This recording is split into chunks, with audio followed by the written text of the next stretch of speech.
கண்களை மூடி இந்த வார்த்தையின் மூலமாக பரிசுத்த ஆவியானவர் நம்மோடு கூட பேசும்படியாக ஜெபம் பண்ணுவோம். ஹல்லேலூயா. நன்றி நன்றி ஆவியானவரே, உம்மை துதிக்கிறோம், உம்மை ஸ்தோத்தரிக்கிறோம். கடந்த 2 ஆராதனையிலும் இந்த வேத பகுதியின் மூலமாய் எங்களோடு கூட இடைப்பட்டீர். இந்த 3வது ஆராதனையிலும் கூடி வந்த உம்முடைய ஜனத்தோடு கூட ஆவியானவர் பேசுவீராக. பரலோகத்தை திறந்து தேவையான மன்னாவை, சத்தியங்களை உம்முடைய பிள்ளைகளுக்கு வெளிப்படுத்த செபிக்கிறோம். கர்த்தாவே பேசும், ஆவியானவரே பேசும்.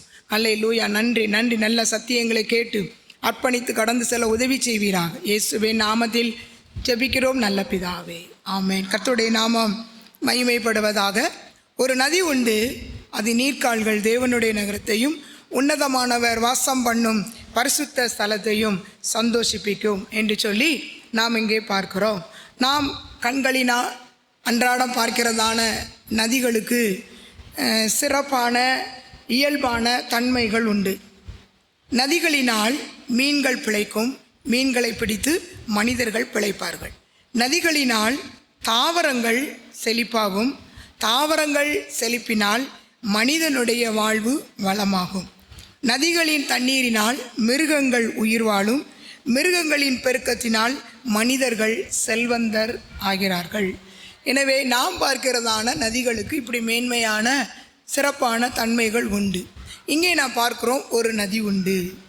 அந்த நதி உன்னதமானவரையும் அவர் வாசம் பண்ணும் பரிசுத்த ஸ்தலத்தையும் சந்தோஷிப்பிக்கும் என்று சொல்லி பார்க்கிறோம். அந்த நதி என்ன, அந்த நதி எது என்பதை நாம் பார்க்க போகிறோம். பிரசங்கி 1ஆம் அதிகாரம் 7ஆம் வசனத்திலே பார்க்கும்போது அங்கே பார்க்கிறோம், நதிகள் உற்பத்தியான இடத்திற்கே நதிகள் திரும்பவும் மறுபடியும் திரும்பும் என்று வாசிக்கிறோம். நதிகள் உற்பத்தியான இடத்திற்கே மறுபடியும் திரும்பும் என்று சொல்லி வாசிக்கிறோம். எசேக்கியேல் 47ஆம் அதிகாரம் 6லிருந்து 9ஆம் வசனம் வரைக்கும் பார்க்கிறோம். வெளிப்படுத்தின விசேஷம் 22ஆம் அதிகாரம் 1-2 வசனங்களை பார்க்கும்போது இந்த சங்கீதத்தில் சொல்லப்பட்டிருக்கிற, சங்கீதம் 46:4 சொல்லப்பட்டிருக்க ஒரு நதி உண்டு. அந்த நதி எங்கிருந்து புறப்படுகிறது, அந்த நதி எங்கிருந்து உற்பத்தியாகி புறப்படுகிறது என்று சொல்லி பார்ப்போமானால் அது பரலோகத்திலிருந்து. வெளிப்படுத்தல் 22:1 வாசிக்கிறோம், அது தேவனும் ஆட்டுக்குட்டியானவரும் இருக்கிற சிங்காசனத்திலிருந்து புறப்பட்டு வருகிறது என்று சொல்லி நாம் அங்கே பார்க்கிறோம். பரலோகத்திலிருந்து தேவனிடத்திலிருந்து புறப்பட்டு வருகிற இந்த நதி எது, இந்த நதி என்ன அப்படின்னு பார்க்கும்போது யோவான் சுவிசேஷம் 7ஆம் அதிகாரம் 37ஆம் வசனத்தை வாசிக்கும்போது அங்கே நாம் பார்க்கிறோம், இயேசு பண்டிகையின் பிரதான நாளாகிய கடைசி நாளிலே ஜனங்கள் மத்தியிலே நின்று, என்னிடத்தில் விசுவாசமாய் இருக்கிறவன் எவனோ அவன் உள்ளத்திலிருந்து ஜீவ தண்ணீர் உள்ள நதிகள் ஓடும் என்று சொன்னார். 7:38 வாசிக்கிறோம், தம்மை விசுவாசிக்கிறவர்கள் அடைய போகிற பரிசுத்த ஆவியானவரை குறித்து இப்படி சொன்னார் என்று சொல்லி பார்க்கிறோம்.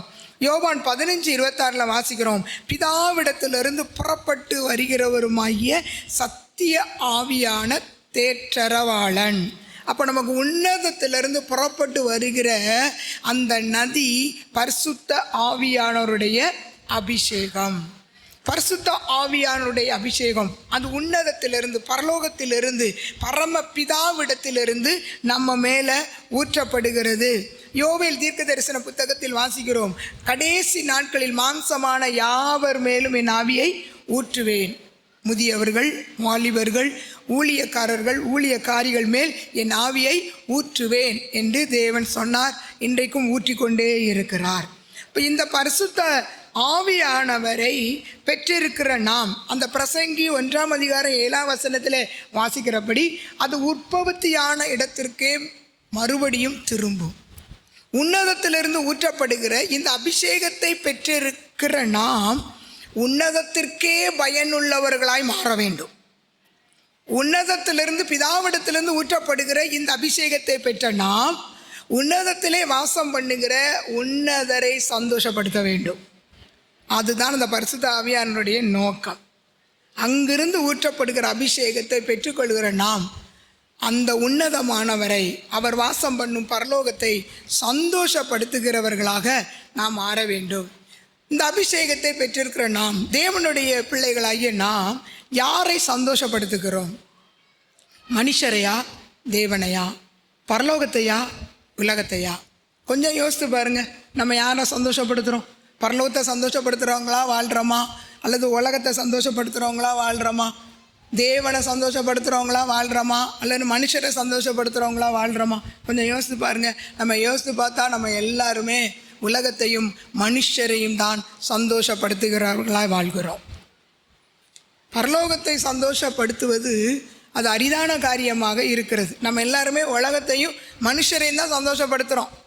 பிரசங்கி அவர் எழுதுகிறார், 2ஆம் அதிகாரம் 1, 2, 10 வசனங்களிலே நாம் வாசிக்கும் போது, உலகத்தால் வருகிற சந்தோஷமும் நாம் உலகத்தை சந்தோஷப்படுத்துவதையும் பிரசங்கி அறிந்து ஆராய்ந்து அறிந்து அனுபவித்து எழுதுகிறார்.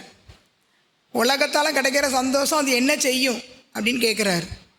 உலகத்தை சந்தோஷப்படுத்துறது அல்லது உலகத்தால் வர்ற சந்தோஷம் அதெல்லாம் வீண், மனசுக்கு சஞ்சலமாக இருக்கிறது என்று சொல்லி அவர் எழுதி வைத்திருக்கிறார். அப்போ இந்த உலகத்தை சந்தோஷப்படுத்துறதும் உலகத்தால் கிடைக்கிற சந்தோஷம் இது எல்லாமே வீண். அதெல்லாம் அது நிலைத்திராது. அந்த சந்தோஷம் ஒன்றும் இல்லை என்கிற அந்த முடிவை அவர் எழுதி வைக்கிறதை பார்க்கிறோம். பிரசங்கி 10:10 வாசிக்கும் போது, விருந்து சந்தோஷத்துக்கென்று செய்யப்படும். அப்போ விருந்து அப்படின்னாலே எல்லாருக்குமே சந்தோஷம்தான். ஆனால் அந்த விருந்து சில நேரங்களில் மருந்தாக மாறிடுது. அந்த விருந்து சில நேரங்களில் துக்கமாக மாறிடுது. அந்த விருந்து சில நேரங்களில் மனசுக்கு சஞ்சலமாக மாறிடுது. பைபிளில் கூட விருந்து வைத்த சிலருடைய விருந்து துக்கமாக முடிஞ்சிருக்கு. ஏரோது ராஜாவுடைய ஜென்ம நாளிலே விருந்து வைத்தார். அவருடைய மகள் நடனமாடி அவங்களெல்லாம் சந்தோஷப்படுத்தினான். சந்தோஷப்படுத்திட்டு படுத்த உடனே அவங்க அப்பா சந்தோஷம், ஏரோதுக்கு ஒரே சந்தோஷம். ஏரோது கேட்குறாரு, என்னப்பா உனக்கு என்ன வேணும், நீ எதை கேட்டாலும் தருவேன். உடனே இந்த பிள்ளை அவங்க அம்மாவுடைய தூண்டுதல்னால யோவான் சன்னுடைய தலை வேணும். பாருங்கள், அந்த விருந்தில் ஒரு நீதிமானுடைய, ஒரு தீர்க்கதரிசியுடைய தலை துண்டிக்கப்பட்டது. அந்த விருந்து துக்கமாக மாறிச்சு. சிம்சோன், அந்த பெலிஸ்திய பெண் சிம்சோனுக்கு விருந்து வச்சா, 7 நாள் விருந்து வச்சா. அந்த 7 நாளும் அந்த விடுகதைக்கு ஆன்சர் கேட்டு அவனை டார்ச்சர் பண்ணி அழுது அவன்கிட்ட இருந்து காரியங்களெல்லாம் எடுத்து கடைசியில் பார்த்தா அந்த பெலிஸ்திய பெண் சிம்சோனுக்கு வைத்த விருந்து சிம்சோனுக்கு துக்கமாக முடிஞ்சிச்சு. அடுத்து எஸ்தர் ஆமானுக்கு வைத்த விருந்து, அந்த விருந்தும் துக்கமாக முடிஞ்சுது. இதெல்லாம் பைபிளில் நடந்தது. நம்ம அனுபவிக்கிறத சொல்லணும்னா, நம்ம சபையில் இந்த டோட்டலாக எல்லா இடத்துலையும் வைக்கிற அன்பின் விருந்து துக்கமாக முடியுது, மனதுக்கு சஞ்சலமாக முடியுது. ஏதோ ஒரு பிரச்சனை வந்து அது துக்கமாக, ஏன் தான் இதை வச்சோங்கிற மாதிரி சிந்திக்கிற அளவுக்கு அது துக்கமாக மன சஞ்சலமாய் முடிகிறது. அப்போ எனவே சந்தோஷத்துக்கென்று செய்யப்படுகிற விருந்து கூட அது வருத்தத்தையும் துக்கத்தையும் சஞ்சலத்தையும் கொண்டு வருகிறது. யோபு 20:4 வாசிக்கும்போது, மாயக்காரருடைய சந்தோஷம் ஒரு நிமிஷம்தான். ஏன்னு கேட்டால், இந்த மாயக்காரர் எதெல்லாம் சந்தோஷப்படுவாங்கன்னா, சத்துருக்கள் விழும்போது இந்த மாயக்காரருக்கு சந்தோஷமாக இருக்கும். நீதிமொழிகள் 24:17-18 வாசிக்கணும். அவன் சத்துரு விழும்போது சந்தோஷப்படாத, நீ சந்தோஷப்பட்டேன்னா அதை அப்படியே என்ன செஞ்சிருவேன், அவனுடைய விழுந்து போகிறது, அவனுடைய நஷ்டத்தை கஷ்டத்தை உன் தலையில் திருப்பிடுவேன் அப்படின்னு ஆண்டவர் சொல்கிறார். அப்போ இந்த சத்துரு விழும்போது சந்தோஷப்படுறது ஒரு நிமிஷம்தான். அதுக்கப்புறம் கத்தரை இந்த காரியங்களை மாறுதலாக ஆக்கிடுவார்.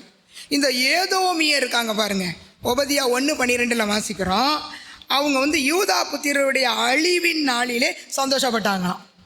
சில மாயக்காரர்கள் இருக்காங்க, அடுத்தவங்களுடைய அழிவை கண்டு இவங்க சந்தோஷப்படுவாங்க, அடுத்தவங்களுடைய நஷ்டத்தை கண்டு இவங்க சந்தோஷப்படுவாங்க.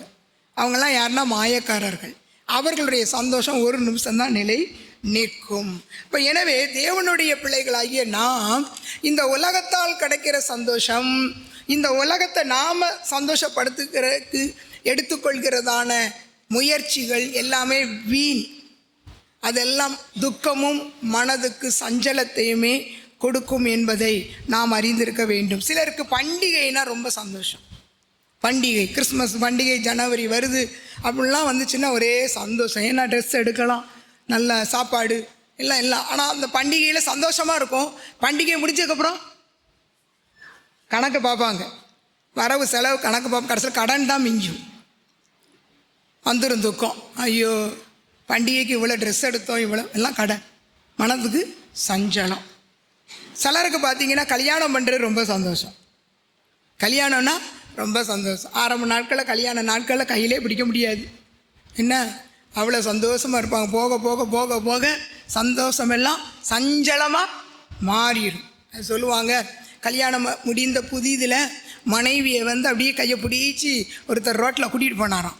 அப்போ வழியில் ஒரு கல் கிடந்துச்சான். அந்த கல் தட்டி அந்த பெண்ணு விழுந்துட்டான், மனைவி விழுந்துட்டான். உடனே கணவருக்கு ஐயோ மனைவி விழுந்துட்டாளேன்னு கோபத்தில் கல்லை அப்படி எடுத்து தூக்கி வீசிட்டு, ஏன் இந்த கல்லை கொண்டு எங்கே போட்டான், அப்படி என் பொண்டாட்டி காயப்படுத்திட்டேன் அப்படி இப்படின்னு ஒரே உருக்கம். பொண்டாட்டி காலை பிடிச்சி அப்படியே தடையை விட்டு சரிமான். அதே வருஷங்கள் ஆகுச்சு. ரோட்டில் வந்தாங்க 2 பேரும். அதே கல் தட்டுச்சு. உடனே புருஷன் மனைவியை பார்த்து, சனியனே பார்த்து வர தெரியாது, கல் கிடக்குன்னு தெரியாது உனக்கு என்ன கண்ணு என்ன குருடா அப்படின்னு மனைவியை 4 திட்டிட்டு வந்தார். கல்யாணம் முடிஞ்ச புதுசில் கல்லை போட்டது திட்டினாரு. இப்போ காலங்கள் போயிட்டு சந்தோஷம் சஞ்சலமாக மாறிட்டு. அப்போ இப்படி உலகத்தால் நமக்கு கொடுக்கப்படுகிற அந்த சந்தோஷங்கள், சிலருக்கு பிள்ளைங்களை படிக்க வைக்கிறதில் ரொம்ப சந்தோஷப்படுவாங்க. பிள்ளைகளும் படிக்கிறதில் ரொம்ப சந்தோஷப்படுவாங்க. இடத்துல படித்து முடித்து கடந்த நாட்டில் ஒரு சகோதரி சொன்னாங்க, எனக்கு இருக்கிறது ஒரே ஒரு பிள்ளை, அந்த பிள்ளையை நான் நர்சிங் படிக்க வச்சேன், அவன் நல்லா படித்தா, நல்லா மார்க் வாங்கினான். இப்போ பார்த்திங்கன்னா அந்த பிள்ளை படிப்புக்கு அவளுக்கு சம்பளம் இங்கேயெல்லாம் சம்பளம் குறைவாக கிடைக்கும்னு ஹைதராபாத்துக்கு போயிட்டேன். இந்த அம்மாவுக்கு ஹைதராபாத்துக்கு ஒரே ஒரு பிள்ளை, அது போயிட்டே அப்படின்னு ஒரே வருத்தம். அவங்க என்ன சொல்கிறாங்க, ஏன் தான் இவளை படிக்க வச்சனோன்னு நான் இப்போ தான் நினைக்கிறேன். படிக்க வைக்காமல் இருந்தால் அவள் என் கூடையாவது இருந்திருப்பா. இவளை படிக்க வைக்க போய் இப்போ தூரத்தில் போயிட்டா, என்னால் அவளை பார்க்க முடியல, அவளும் இங்கே சட்டுன்னு வர முடியல. பாருங்கள், படிக்க வைக்குமே நல்லா தான் இருக்குது, பிள்ளைகள் படிக்கிறே நல்லா தான் இருக்குது, பெற்றோர்கள் நல்லா இருக்குது, பிள்ளைகளுக்கு நல்லா இருக்குது. ஆனால் காலங்கள் வரும்போது அதனால் சில பிரிவுகள், வேதனைகள், கஷ்டங்கள் வரும்போது அதுதான் மெஞ்சுது. அப்போ எனவே இப்படி உலகத்தால் கிடைக்கிற சந்தோஷம், ஒரு சிலர் பார்த்திங்கன்னா மனுஷரை பிரியப்படுத்துறதில் ரொம்ப ஆர்வமாக இருப்பாங்க. கடவுளை சந்தோஷப்படுத்துகிற காட்டிலும் மனுஷரை சந்தோஷப்படுத்துறது, பரலோகத்தை சந்தோஷப்படுத்துவதை காட்டிலும் உலகத்தை சந்தோஷப்படுத்துறது. எங்கள் ஊழியத்தின் பாதையிலே நாங்கள் பார்த்துருக்குறோம். நானும் பாஸ்டும் பேசிக்கிடுவோம். ஃபங்க்ஷன் வீட்டுக்கு போனால் ஆலயத்தில் ஸ்பெஷல் மீட்டிங், உபவாச ஜெபங்கள், பெண்கள் கூடுகை, ஆண்கள் கூடுகை, இதுக்கெல்லாம் வராதவங்களாம் ஃபங்க்ஷன் வீட்டில் ஆளாக நிற்பாங்க. ஒரு முறை பாஸ்டர் நானும் பேசிட்டு வந்தோம் ஒரு திருமண வீட்டில். சர்ச்சுக்கு 10 மணிக்கு 9 மணிக்கு ஆராதனா 10 மணிக்கு தான் வருவார். நானும் பாஸ்டர் அந்த ஃபங்க்ஷன் வீட்டுக்கு போயிருக்கோம். நாங்கள் போகிறதுக்கு முன்னாடி அந்த விசுவாசி அந்த ஃபங்க்ஷன் வீட்டில் இருக்கிறார். பாஸ்டர் சொல்கிறாங்க, பார்த்தியா ஆராதனைக்கு 1 மணி நேரம் பிந்தி வர்ற ஆள் ஃபங்க்ஷனுக்கு ஆளாக நிற்க இருப்பார். அப்போ நாங்கள் பேசிக்கிடுவோம், நம்ம மக்கள்லாம் பரலோகத்தையும் பரலோக தேவனை சந்தோஷப்படுத்துவதை காட்டிலும் உலகத்தையும் மனுஷரையும் தான் சந்தோஷப்படுத்துறதில் ரொம்ப ஆர்வமாக இருக்காங்க அப்படின்னு நாங்கள் பேசிக்கிறோம். ஆனால் அந்த சந்தோஷம் எல்லாம் சஞ்சலத்தில் முடியும் அப்படிங்கிறத நம்ம உணர்ந்துக்கிறோம். கடந்த நாட்களில் ஒரு சகோதரர், அவர் ரட்சிக்கப்பட்டு ஞானஸ்நானம் எடுத்தவர், இப்போ பின்மாற்றத்துக்குள்ள போய் அவர் அந்த சாமி கோயிலெலாம் இப்போ கொண்டாடுறாரு. அவர் மனைவி எப்படியோ தப்பி ரட்சிப்புக்குள்ளே இருக்காங்க. அவங்க மனைவி சொல்லியிருக்கிறாங்க, நம்ம இப்படி ரட்சிக்கப்பட்டு ஞானஸ்நானம் எடுத்து சபைக்கு போய்கிட்டு இருந்தவங்க இப்படி நீங்களும் உங்கள் அம்மா இந்து கோயிலுக்கு போயிட்டீங்களே, இப்படி சாமி கும்பிட்றீங்களே கேட்டதுக்கு அந்த மகன் சொன்னாராம், எங்கள் அம்மாவை சந்தோஷப்படுத்த நான் நரகத்துக்கு கூட போவேன்னு சொன்னாராம். எவ்வளோ வைராக்கியம் பார்த்தீங்களா? எங்கள் அம்மாவை சந்தோஷப்படுத்த நான் நரகத்துக்கு கூட போடுவேன். அப்போ இப்படித்தான் நம்ம வாழ்ந்துக்கிட்டு இருக்கோம். பரலோகத்தை சந்தோஷப்படுத்துகிறவங்களா இல்லை உலகத்தை சந்தோஷப்படுத்துகிறவங்களா வாழ்கிறோம். பிதாவை அல்ல, பரம பிதாவை அல்ல, மனுஷரை சந்தோஷப்படுத்துகிறவர்களாய் நாம் இந்த உலகத்தில் வாழ்ந்து கொண்டு இருக்கிறோம். உன்னதத்திலிருந்து ஊற்றப்பட்ட அந்த அபிஷேகத்தின் நோக்கம், நாம் அபிஷேகத்தை பெற்றுக்கொண்ட எல்லாருமே பரலோகத்தையும் பரமபிதாவையும் சந்தோஷப்படுத்த வேண்டும். அதுதான் தேவன் விரும்புகிறார். நம்ம எல்லாரும் பரலோகத்தை சந்தோஷப்படுத்தும். ஒரு நதி உண்டு, அது நீர்க்கால்கள் உன்னதமானவரையும் அவர் வாசம் பண்ணும் பரிசுத்த ஸ்தலத்தையும் சந்தோஷிப்பிக்கும்.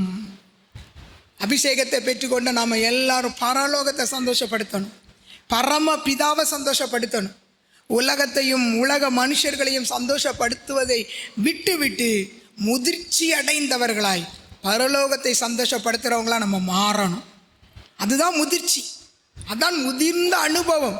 இன்னும் மனுஷரையே உலகத்தையே நம்ம சந்தோஷப்படுத்திக்கிட்டு இருந்தால் இன்னும் சிறு பிள்ளை போல தான் இருக்கிறோம், குழந்தைத்தனத்தில் தான் இருக்கிறோம். இந்த பரலோகத்தை சந்தோஷப்படுத்துகிற அந்த அனுபவம் எப்போ வரும்னா முதிர்ச்சி, ஆவிக்குரிய அனுபவத்தில் முதிர்ச்சி, வளர்ச்சி. அது வரும்போது தான் பரலோகத்தை நம்மளால் சந்தோஷப்படுத்த முடியும். சரி, பரலோகத்தை சந்தோஷப்படுத்துறீங்களா? உங்கள் மூலமாக பரலோகம் சந்தோஷப்படுத்தப்படுகிறதா? உங்கள் மூலமாக பரலோகத்தில் சந்தோஷம் உண்டாகிறதா? அதை நீங்கள் அறிந்து கொள்ள வேண்டும் என்றால் பரலோகம் எப்போ சந்தோஷப்படும் அப்படிங்கிறத முதல்ல தெரிஞ்சுக்கிட்டா தான் நம்ம பரலோகத்தை சந்தோஷப்படுத்த முடியும். என்னோடு கூட லூக்கா சுவிசேஷம் 15ஆம் அதிகாரத்தை நீங்கள் எடுத்துக்கொள்வீர்களானால் அங்கே 3 விதமான ஓமைகளை இயேசு சொல்லுகிறார். அந்த 3 ஓமைகளிலும் பரலோகமும் பரமபிதாவும் சந்தோஷப்படுகிறதை நாம் அங்கே பார்க்கிறோம். என்னுடைய செய்தி ஓமைகளை விளக்குகிற செய்தி அல்ல. ஓமைகளிலிருந்து 3 ஓமைகளில் இருந்தும் சந்தோஷப்பட வேண்டிய, சந்தோஷப்படுத்த வேண்டிய காரியத்தை மாத்திரம் எடுத்துக்கொள்கிற செய்தியாக இருக்கும். இங்கே நான் பார்க்கும்போது இந்த லூக்கா சுவிசேஷம் 15ஆம் அதிகாரத்தை குறித்து ஒரு மேன்மையான ஒரு சாட்சி ஒன்றை நான் உங்களுக்கு சொல்லுகிறேன். அது உண்மையான சாட்சி. ஒரு கிராமத்தில் சுவிசேஷ ஊழியத்துக்கு போனவர்கள் லூக்கா சுவிசேஷம் 15ஆம் அதிகாரத்தை ஒரு கைப்பிரதியாக அச்சடிக்கப்பட்டு அதை விநியோகம் பண்ணினார்கள். 10 பைசா அந்த நாட்களில். அதை ஒரு சகோதரி அந்த 10 பைசா கொடுத்து அந்த கைப்பிரதியை வாங்கினாங்க. அதில் 3 ஓமைகள் வாசித்து கொண்டே வராங்க. 3ஆவது ஓமை காணாமல் போன அந்த மகன். அதை வாசிக்கிட்டு இருக்கும்போது மாலை நேரமானது. விறகு வெட்டப்போன தன்னுடைய கணவர் வீட்டுக்கு திரும்புகிறாரு. அந்த அம்மா சமையல் பண்ணிக்கிட்டே அதை வாசிக்கிட்டு இருக்கிறாங்க.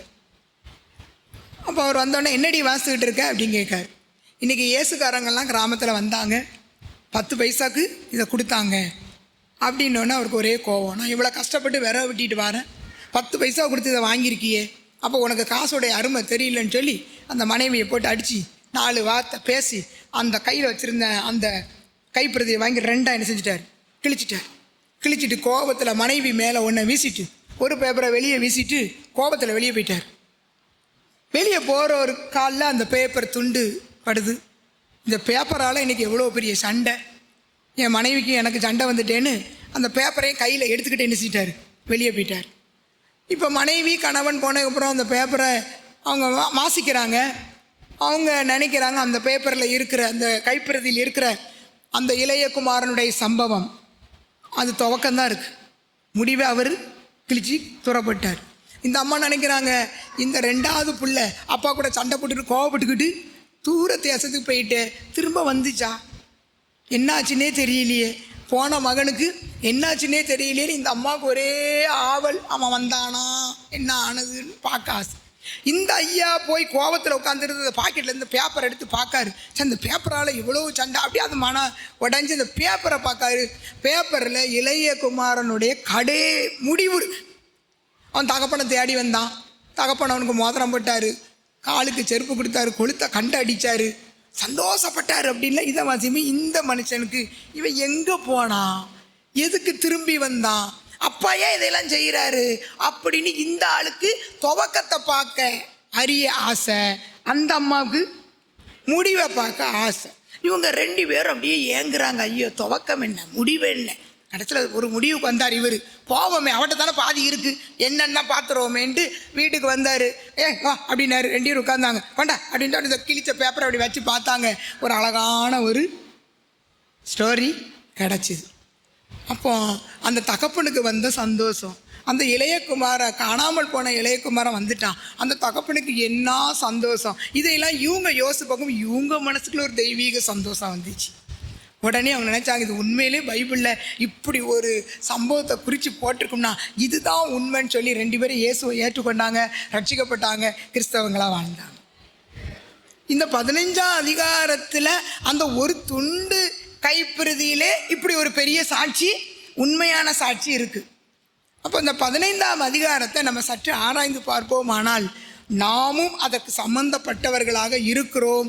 நாமும் இந்த சம்பவங்களை, இந்த ஓமைகளை நாம் வாசித்து தியானித்து அர்ப்பணித்து கடந்து செல்வோமானால் பரலோகம் மட்டுமல்ல, தேவாதி தேவன் நம்மையும் சந்தோஷப்படுத்துவார். இந்த நாளிலே நம்ம தொடர்ந்து அதை பார்க்க போகிறோம்.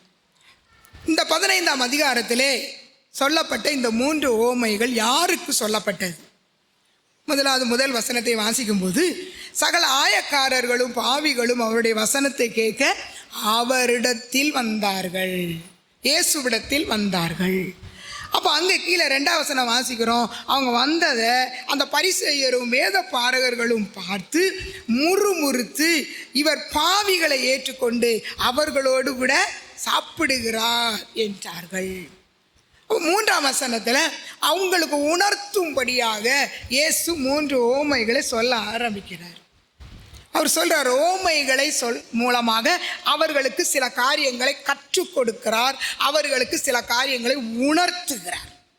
அவர் சொல்கிறார், உங்களில் ஒருத்தனுக்கு 100 ஆடு இருக்குது, 99 ஆடு வாங்கிட்ட தான் இருக்குது, ஒரு ஆடு மட்டும் காணாமல் போயிடுச்சு. என்ன செய்வ? நீ தேடி அலைஞ்சி திரிந்து ஆடை என்ன செய்வ? கண்டுபிடிச்சிருவேன். கண்டுபிடிச்சிட்டு வந்து அவன் சந்தோஷப்படுகிறான். அவர் சொல்கிறாரு, உனக்குள்ள ஒரு ஆடு தொலைஞ்சு போனால் நீ எவ்வளவு கவனமாக தேடி கண்டுபிடிச்சி சந்தோஷப்படுறியோ அதை காட்டிலும் 7ஆம் வசனத்தில் வாசிக்கிறோம், ஒரு பாவி மனம் திரும்பும்போது பரலோகத்தில் மிகுந்த சந்தோஷம் உண்டாகுது. உனக்கு ஆடு முக்கியம், பரலோகத்துக்கு ஆட்கள் முக்கியம். அப்போ ஆண்டவர் சொல்கிறாரு, ஒரு பாவி மனம் திரும்பும்போது பரலோகத்தில் மிகுந்த சந்தோஷம் உண்டாகிறது. அப்போ அந்த பரிசேயர் வேத பாரகர்களுக்கு உணர்த்தும்படியாக அங்கே நம்ம பார்க்கிறோம், வேதத்தில் பார்க்கிறோம், இயேசு நீதிமான்களை அல்ல பாவிகளை மனம் திருப்புவதற்காக அழைக்க வந்தார். இயேசு பாவிகளை 1 தீமோத்தேயு 1:15 வாசிக்கிறோம், பாவிகளை ரட்சிக்கவே கிறிஸ்து இந்த உலகத்திற்கு வந்தார் என்று சொல்லி பார்க்கிறோம். அப்போஸ்தலர் நடபடிகள் 11ஆம் அதிகாரம் 18ஆம் வசனத்தில் கொர்நேலியு புறஜாதியானான கொர்நேலியு வீட்டிலே ரட்சிப்பு வந்தது என்று, மனம் திரும்புதல் உண்டானது என்று மற்ற சீசர்கள் அறிந்து அதை அவங்க சொல்கிறாங்க, மனம் திரும்புதல், ஜீவனுக்கு ஏதுவான மனம் திரும்புதலை தேவன் புறஜாதியாருக்கும் அருளி செய்தார் என்பதை அவங்க கண்டு அறிந்து தேவனை மகிமைப்படுத்தினாங்களாம். அப்போ இந்த பரிசேயரும் வேத பாரகர்களும் இந்த ஆயக்காரர்களும் பாவிகளும் மனம் திரும்புறதை கண்டு தேவனை மகிமைப்படுத்துறதை விட்டுட்டு இப்போ என்ன செய்கிறாங்க? முறுமுறுக்கிறாங்க.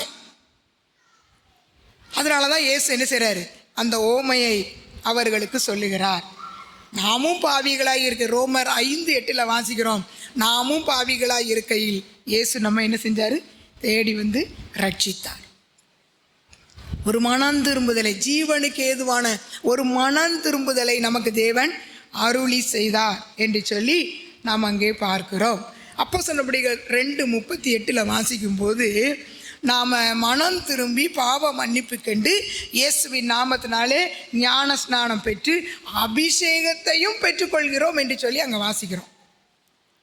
அப்போ பாவ மன்னிப்பாகிய மனம் திரும்புதல், ரட்சிப்பு, ஞான ஸ்நானம் எல்லாத்தையும் எடுத்து நமக்கு அபிஷேகத்தை நம்ம பெற்றுக்கொள்கிறோம். நான் ஏற்கனவே சொன்னபடி உன்னதத்திலிருந்து பெற்றுக்கொண்ட அந்த அபிஷேகம் அது உன்னதத்துக்கே பயனுள்ளதாக மாற வேண்டும். உன்னதத்திலிருந்து பெற்றுக்கொண்ட அந்த அபிஷேகம் உன்னத தேவனை சந்தோஷப்படுத்த வேண்டும். இங்கே பார்க்குற ஒரு பாவி மனம் திரும்பும் போது பரலோகத்தில் சந்தோஷம். அப்போ ஒரு பாவி மனம் திரும்புறதுக்கு நீங்கள் என்ன செய்வீங்க? உங்கள் மூலியமாக பரலோகம் சந்தோஷப்படுதா? உங்க மூலியமா ஒரு பாவி ரட்சிப்புகளை வாராரா? உங்க மூலியமா பாவி ஒரு மனம் திரும்புதலை கண்டுபிடிக்காரா? பரலோகம் சந்தோஷப்படும்படி நீங்க எந்த பாவியை திருப்புனீங்க தேவனிடத்துல? பரலோகம் உங்க மூலியமா சந்தோஷப்படும்படி எந்த பாவியை நீங்க ரட்சிப்புகளை நடத்துனீங்க? உங்க இருதயத்தை பத்தி நீங்க கேளுங்க. நான் எந்த பாவியை தேவனிடத்துல நடத்தினேன், ரட்சிப்புகளை நடத்தினேன், தேவனுக்கு நேராக திருப்பினேன்? யூதா நிருபத்தில் வாசிக்கிறோம் 1:21-22. அல்லாமலும் நீங்கள் சிலருக்கு இரக்கம் பாராட்டி சிலரை அக்கினியிலிருந்து இழுத்து விட்டு பயத்தோடே ரட்சித்து. சிலருக்கு இரக்கம் பாராட்டி அக்கினியிலிருந்து இழுத்து விடணுமா? நரக அக்கினிக்கு நேராக போய்கிட்டு இருக்கிறவங்கள என்ன செய்யணும்? இழுக்கணும். அங்கே போயிடாத, பரலோகத்துக்கு பா, இங்கே தேவனை பாரு, இவரை பாரு, திரும்பு, மனம் திரும்பு. அங்கே போய்கிட்டு இருக்கிற ஆட்களை இழுத்து இந்த பக்கம் திருப்பி விடணும். யாக்கோப்பு 5:19-20 வாசிக்கும் போது, பாவியை தேவனிடத்தில் திருப்புகிறவன் ஒரு ஆத்மாவை மரணத்தினின்று ரட்சித்து திரளான பாவங்களை மூடுவான் என்று அறிய கடவன்.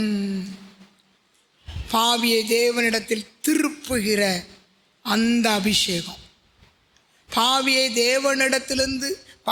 தேவனிடத்திற்கு திருப்புகிற அந்த அபிஷேகத்தை தேவன் உன்னதத்திலிருந்து உங்கள் மேல் ஊற்றியிருக்கிறார். பாவியை தேவனிடத்திற்கு திருப்பணும். அதை செய்கிறோமா? நம்மெல்லாம் பாவிகளாக இருக்குமே இயேசு நம்மளை தேடி வந்து ரட்சித்தார்ல. இன்னைக்கு யாரை நம்ம ரட்சிப்புகளை நடத்துகிறோம்?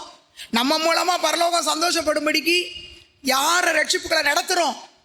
எந்த பாவியை ரட்சிப்புகளை நடத்துகிறோம்? பல வருஷமாக வந்துட்டு போய்கிட்டே இருக்கிறோமே. எந்த பாவியை மனம் திருப்போம்? எந்த பாவியை மனம் திருப்புதல்களை கொண்டு வந்தோம்? பல வருஷமாக ஆலயத்துக்கு வந்து ஒரு பாவியை கூட கர்த்தருக்குள்ள நடத்தலை, ரட்சிப்புகளை கொண்டு வரலை.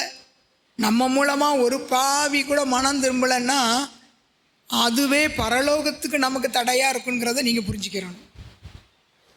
சும்மா அப்படி வந்துட்டே போயிடலாம், ஏதோ வசனத்தை கேட்போம் போவோம், அப்படி வாழ்ந்தீங்கன்னா நம்ம பரலோகத்துக்கு போக முடியாது.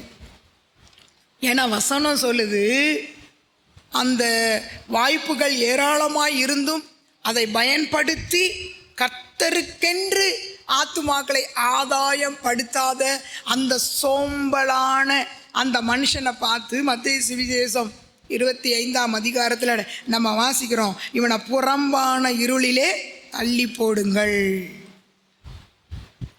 அப்போ நரகத்துக்கு போகிறதற்கு பாவியை நம்ம ரட்சிப்புகளை நடத்தாததே ஒரு காரணம்.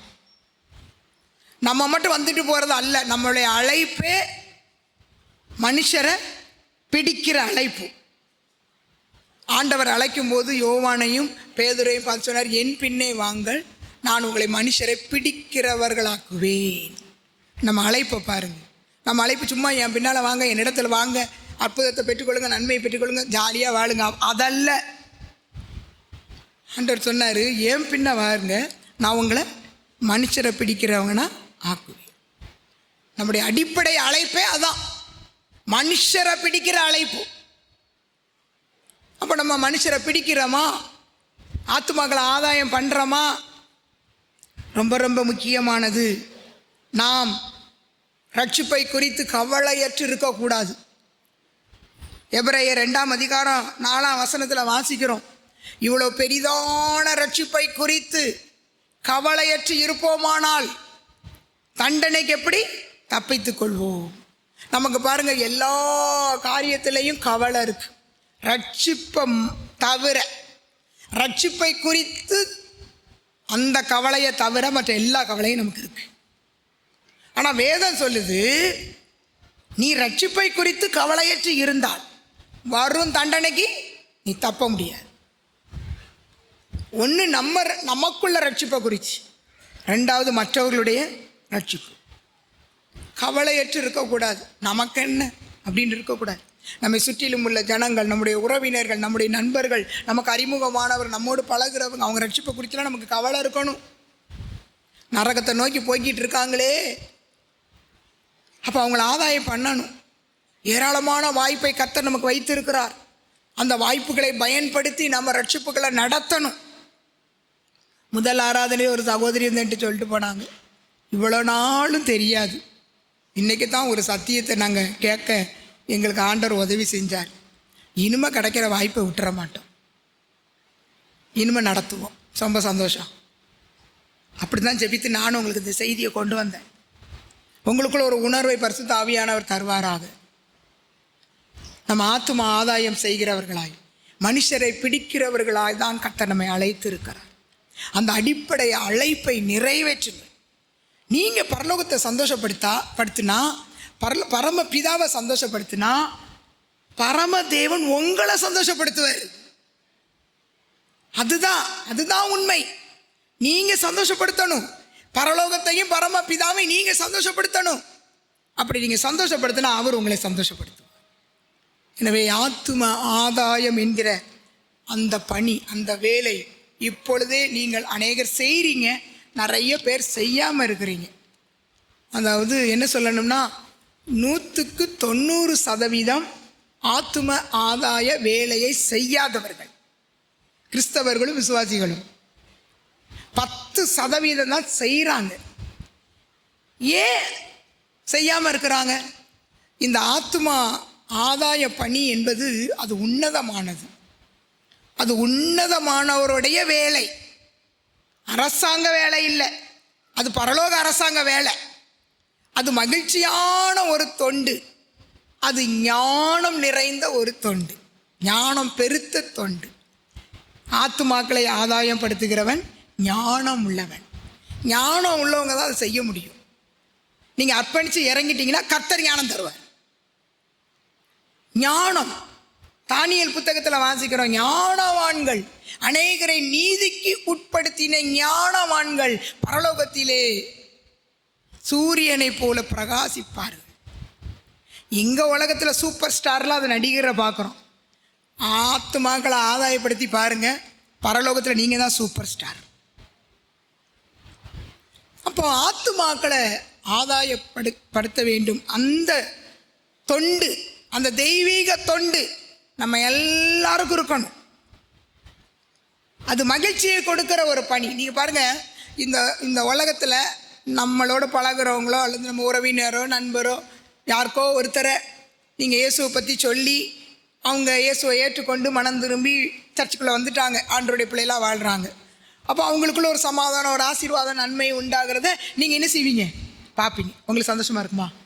இப்போ பரவாயில்லையே, எப்படியோ இருந்தாங்க, இப்போ நல்லா இருக்கிறாங்க. அவங்களுக்கு சந்தோஷம், உங்களுக்கு சந்தோஷம்.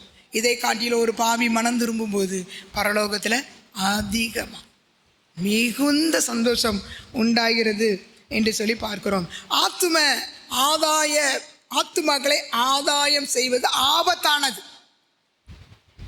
அது தேவ சட்டப்படி செய்யணும், தேவ திட்டப்படி செய்யணும், தேவ சித்தப்படியும் செய்யணும். அப்பனா தான் அதுக்கு நிறைவான பலன் உண்டு. இதெல்லாம் மீறி செஞ்சோம்னா அது ஆபத்தாக முடிஞ்சிடும். அதை விட ஆத்துமாக்களை ஆதாயம் பண்ணாமல் இருப்பது அதை விட ஆபத்தானது. ஏன்னா நான் உங்களுக்கு ஏற்கனவே சொல்லிட்டேன், புறம்பான இருள ஆண்டவர் தள்ளுவர்.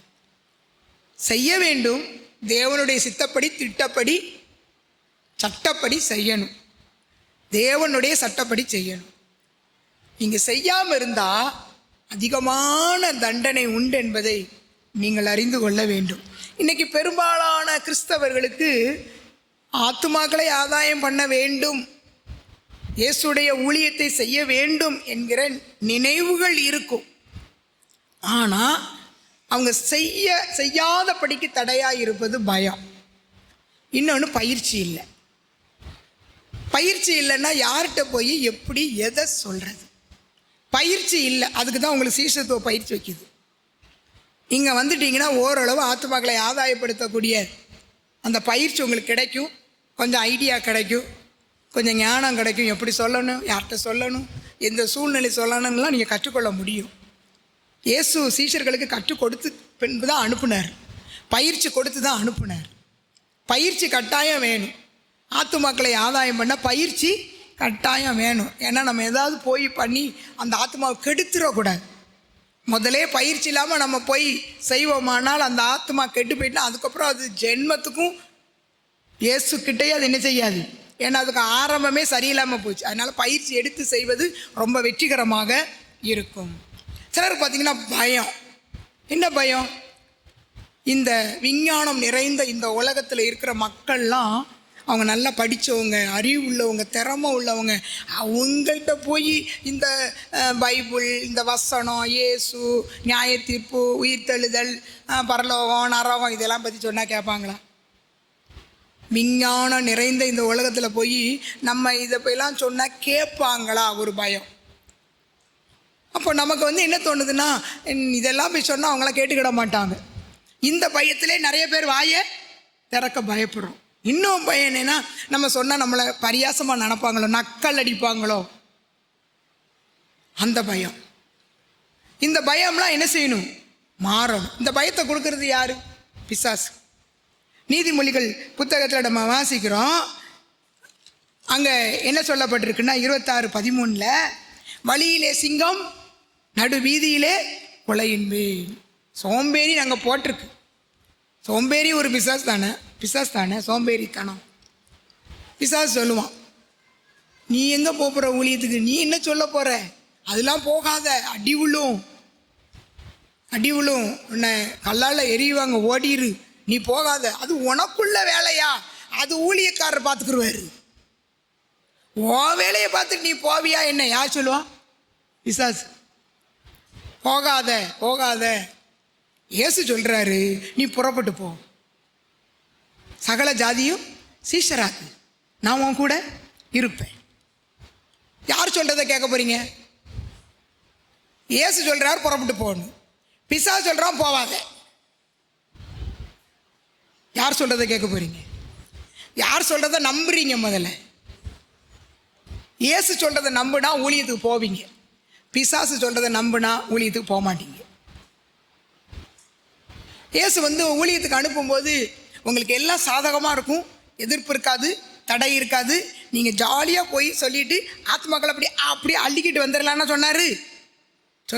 ஆடுகளை ஓனாய்க்குள்ளே அனுப்புறது போல் நான் உங்களை என்ன செய்கிறேன்? அனுப்புகிறேன். இயேசு அனுப்பும்போது எப்படி சொல்லி தான் அனுப்புனார். என்ன தெரியுமா? நீ ஊழியத்துக்கு போகும்போது, ஆத்துமாதாய வேலையை நீ செய்யும்போது உனக்கு எதிர்ப்பு இருக்கும். எதிர்ப்பை எதிர்பார்த்து போ, நான் உன் கூட இருக்கிறேன். அப்படி தான் கர்த்தர் சொல்கிறார். எதிர்ப்பு இருக்கும், தடை இருக்கும், போ, நான் உன் கூட இருக்கிறேன். எதிர்ப்பு இருக்கும், நீ போகாத, உட்கார்ந்து அப்படியே சொல்கிறாரு. எதிர்ப்பு இருக்கும். ஆடுகளை ஓனாய்க்குள்ள அனுப்புனா என்ன ஆகும்? பீறி போடும். என்ன ஆண்டவர் சொல்கிறார்ல, அவர் உண்மையை சொல்லி அனுப்புகிறாரு. நாங்கள்லாம் வேணால் உங்கள்கிட்ட சொல்லி ஊழியத்துக்கு போங்க, அங்கே ஒரு பிரதர் இருக்கார், அவர் உங்களை நல்லா பார்த்துக்கிடுவார், உங்களுக்கு முடிச்சுட்டு வந்தீங்கன்னா டீ கொடுப்பாரு, அவங்க வீட்டில் கொஞ்சம் நீங்கள் அப்படி சொல்லி வேணால் நாங்கள் அனுப்பலாம். ஏசு அப்படி சொல்லி அனுப்பலை.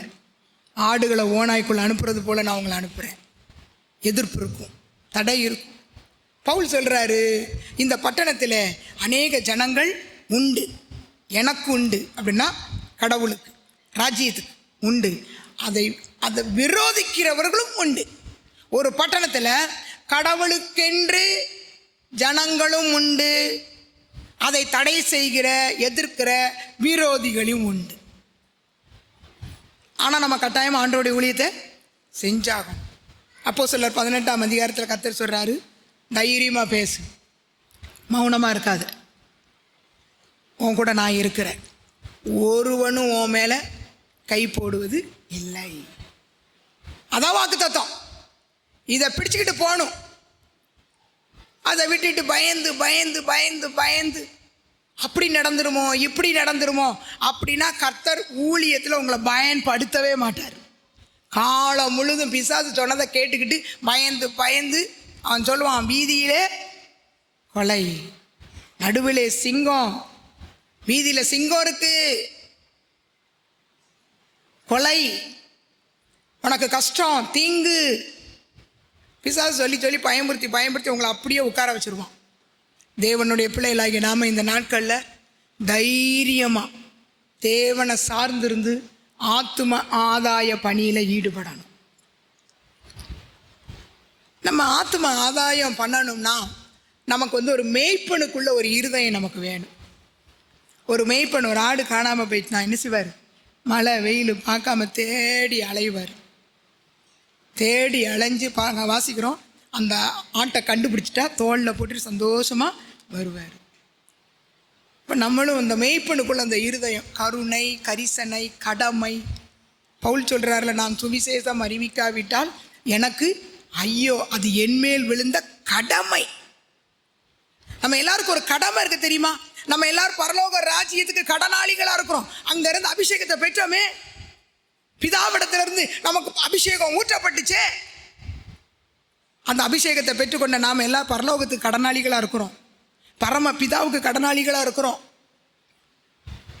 பாவிகளை தேவனிடமாய் திருப்புகிற அந்த ஆத்தும ஆதாயம் என்கிறதான அந்த பணி. மனுஷர்கள் எல்லாம் புல்ல போல தான் இருக்காங்க. அவங்களுக்கெல்லாம் பயப்படாதீங்க, அவங்களுக்கெல்லாம் பயப்படாதீங்க. அவங்க பெரிய செல்வந்தராக இருக்கட்டுமே, அவங்களுக்குள்ள சமாதானம் இருக்காது, சாபம், நிம்மதி இருக்காது. நம்ம சபைக்கு ஒரு அம்மா மேலூரில் அந்த கறிக்கடை வச்சுருக்கிற அந்த அம்மா வருவாங்க.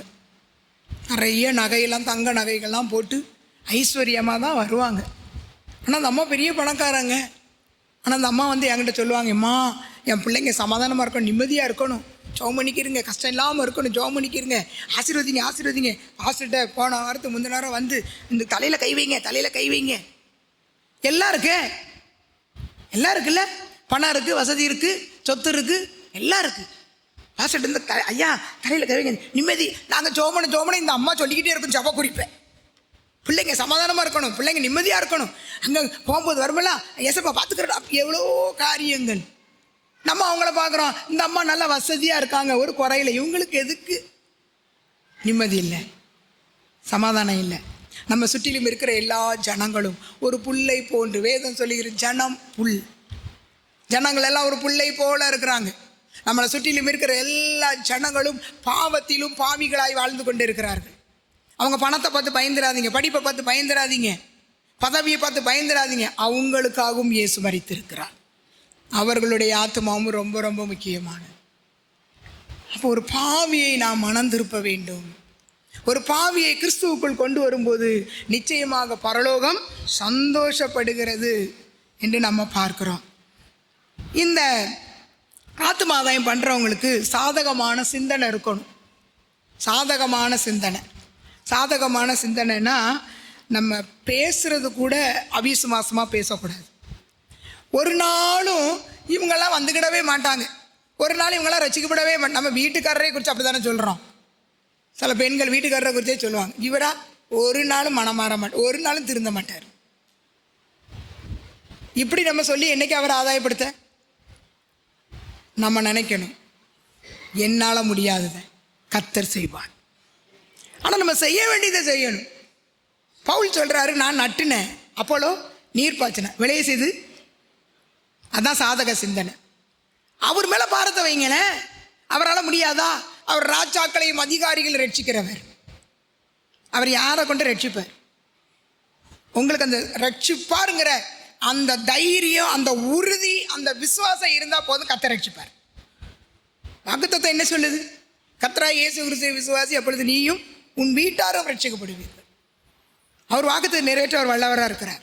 சாதக சிந்தனையோடு கூட நாம் செயல்பட வேண்டும். அடுத்து பார்த்தீங்கன்னா சாதகமான வார்த்தை. ஒரு ஊழியத்துக்கு போகும்போது சாதகமான வார்த்தைகளை பேசிக்கிட்டே போங்க.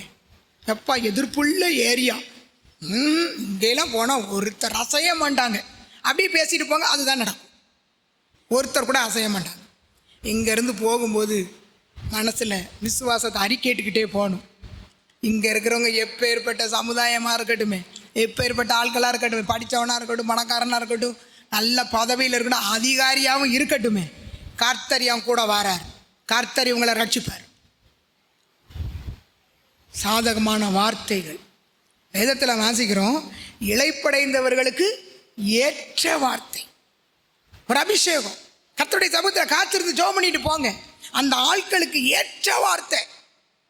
ஏசாயால வாசிக்கும் போது நம்ம வாசிக்கிறோம், அதாவது இந்த வார்த்தை என்று வரும்போது ஏசாயா 28, 26, 29 வாசிக்கும் போது தேவன் நன்றாய் போதித்து அவனை உணர்த்துகிறார். அது ஒரு அபிஷேகம். அப்புறம் வாசிக்கிறோம், உளுந்து கோலினால் அடிக்கப்படும், ஜீரகம் மிலாற்றினால் அடிக்கப்படும். ரெண்டையும் அடிக்கிறதுக்கு வேற வேற பயன்படுத்துகிறாங்க பாருங்க. உளுந்து கோலினால், ஜீரகம் மிலாற்றினால். இது எதை காண்பிக்கிறது என்றால், யார் யாருக்கு என்னென்ன வார்த்தை சொல்லணுமோ, யார் யாருக்கு எதை சொல்லணுமோ அந்த அபிஷேகத்தை தேவன் உங்களுக்கு தருவார். எல்லாருக்குமே எல்லாருக்கும் ஒன்று போல சொல்ல முடியாது. யார் யாருக்கு இளைப்படைந்தவர்களுக்கு ஏற்ற வார்த்தை, சமயத்துக்கு ஏற்ற வார்த்தை, அந்த ஞானத்தை, அந்த கல்விமானின் நாவை கர்த்தர் உங்களுக்கு தருவார். சாதகமான வார்த்தை, தேவனுடைய வார்த்தை அது வல்லமை உள்ளது. அந்த வார்த்தையை நீங்கள் சாதக சிந்தனையோடு அந்த வார்த்தையை நீங்கள் சொல்லணும். ஒரு முறை ஒரு விசுவாசி, அவரை திடீர்னு கர்த்தர் சொன்னாராம், அவர் ஊரில் இருக்கிற ஒரு டேம், அந்த டேமில் போய் நான் சொல்கிற அந்த வார்த்தையை நீ அங்கே சொல்லுன்னு சொன்னாராம். அவர் சரின்னு ஒருவேளை ஆட்கள்லாம் இருப்பாங்க போல், அவங்கள்ட்ட சொல்கிறாருன்னு இவர் போயிட்டார். அந்த டேமில் ஒருத்தர் கூட கிடையாது. அந்த டேம் மேலே போய் நின்றுட்டு யோவான் 14:27 சத்தமாக அவர் வாசித்தார். யோவான் 14:27, உலகம் கொடுக்க முடியாத சமாதானத்தை நான் உங்களுக்கு கொடுக்கிறேன், உங்கள் இருதயம் கலங்க வேண்டாம் அப்படின்னு சொல்லி இவர் அந்த வசனத்தை சொல்கிறார். ஆனால் ஒருத்தருமே இல்லை. ஆண்டவர் சொல்கிறார், சத்தமாக சொல்கிறாரு. சொல்லிவிட்டு அங்கே இங்கே பார்த்தாரு, ஒருத்தருமே இல்லை. சரின்னு வீட்டுக்கு வந்துட்டார். வீட்டில் கேட்டார், ஆண்டவர் நீங்கள் சொல்ல சொன்னீங்க, அந்த டேமுக்கு நான் போனேன், சொன்னீங்க, போனேன், சொல்ல சொன்னீங்க, சொல்லிட்டேன், ஒரு பயனும் இல்லையப்பா. நீங்கள் ஏதாவது விஷயம் இல்லாமல் சொல்ல மாட்டீங்க. சரி, ஆனாலும் பொறுமையாக இருக்கேன். ஞாயிற்றுக்கிழமை வந்தது, அந்த விசுவாசி ஆராதனைக்கு போனார். அன்றைக்கி ஒரு புதிய மனிதர் சாட்சி சொல்ல பாஸ்டர்கிட்ட கேட்டுட்டு வந்து சாட்சி சொன்னார். அந்த டேமில் இருக்கிற அந்த காட்டில் தூக்கு போட்டு செத்து விட வேண்டும், மரித்து விட வேண்டும் என்று சொல்லி பிளான் பண்ணி அந்த குறிப்பிட்ட அந்த நாள், இவர் சொன்னார்ல, வசனம் சொன்னார்ல, அந்த நாளில் அந்த நேரத்தில் அவர் தூக்கு கயிறையெல்லாம் மாட்டிட்டார். மாட்டி தொங்க போகிற நேரத்தில் இந்த மனுஷன் அந்த டேமில் உயரத்தில் நின்று சொல்கிறாரு, ஓ, உலகம் கொடுக்க முடியாத சமாதானத்தை நான் உனக்கு தருவேன், உன் இருதயம் கலங்க வேண்டாம், பயப்பட வேண்டாம். அந்த தூக்கில் கழுத்தில் மாட்டியிருந்த அந்த மனுஷனுக்கு அது காதில் விழுது. உலகம் கொடுக்க முடியாத சமாதானத்தை எனக்கு யார் கொடுக்குறா? உன் இருதயம் கலங்க வேண்டாம், பயப்பட வேண்டான்னு யார் சொல்கிறா? அந்த தூக்கு போட அந்த முயற்சியை விட்டுட்டு அவர் ஆராய்ச்சி பண்ணி அவர் ஆராய்ந்து பார்த்தார். ஆட்கள்கிட்ட போய் கேட்டார்.